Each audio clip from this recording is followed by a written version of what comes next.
নমস্কার। আজকের কবিতা আর কবে। আর কবে সরকারের ভেদাভেদ শেষ হবে। ওহে সরকার, অনেক আইনের বদল দরকার। পুরনো আইনের করে ব্যবহার চলছে বর্তমান সরকার। ৭৮ বছর আগে দেশের যা ছিল ধ্যান ধারণা, তাহা দেখেই বি.আর. আম্বেদকর করেছিলেন আইন রচনা। আজ বদলেছে ভারত, বদলেছে ভারতের জনগণ। তাই বহু আইনের পরিবর্তন প্রয়োজন। মানধাত্তার আইনের কারণে ধনী গরিব বিভেদ উঠছে চরমে। গরিবরাই কি চিরদিন থাকবে ধনীর স্মরণে?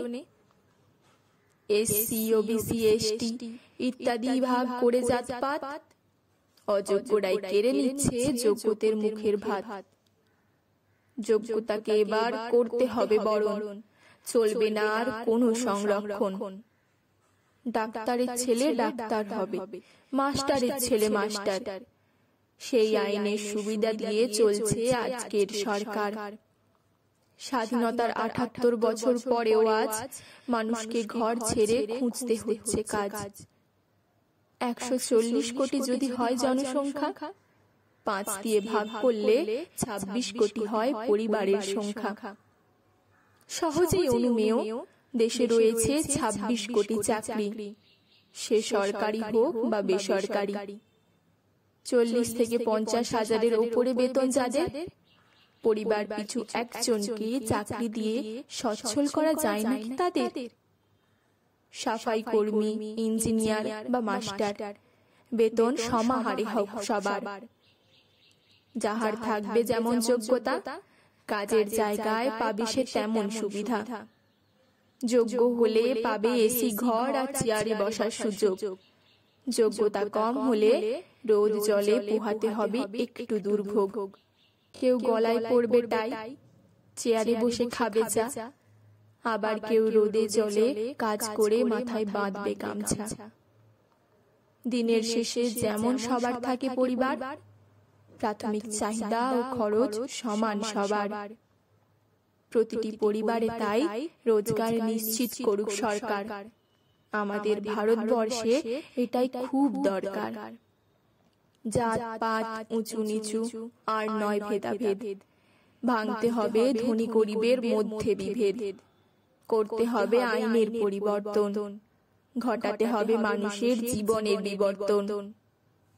আমার দেশ হবে সচ্ছল ও উন্নত, দেশের মানুষও হবে অনেক পরিণত।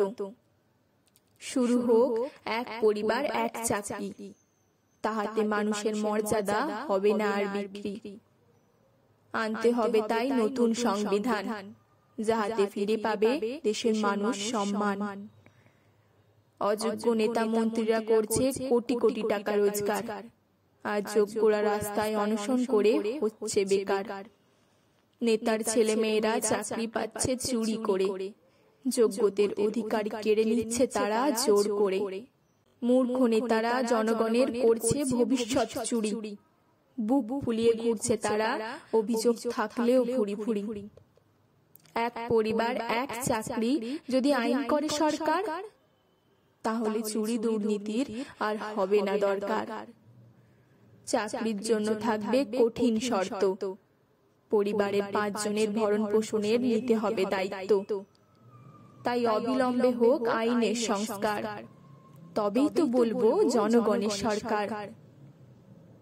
স্বাধীনতার ৭৮ বছর পরে জানি না আর কবে দেশের জনগণের ইচ্ছা পূরণ হবে। ধন্যবাদ। ভালো থাকবেন, ভালো রাখবেন।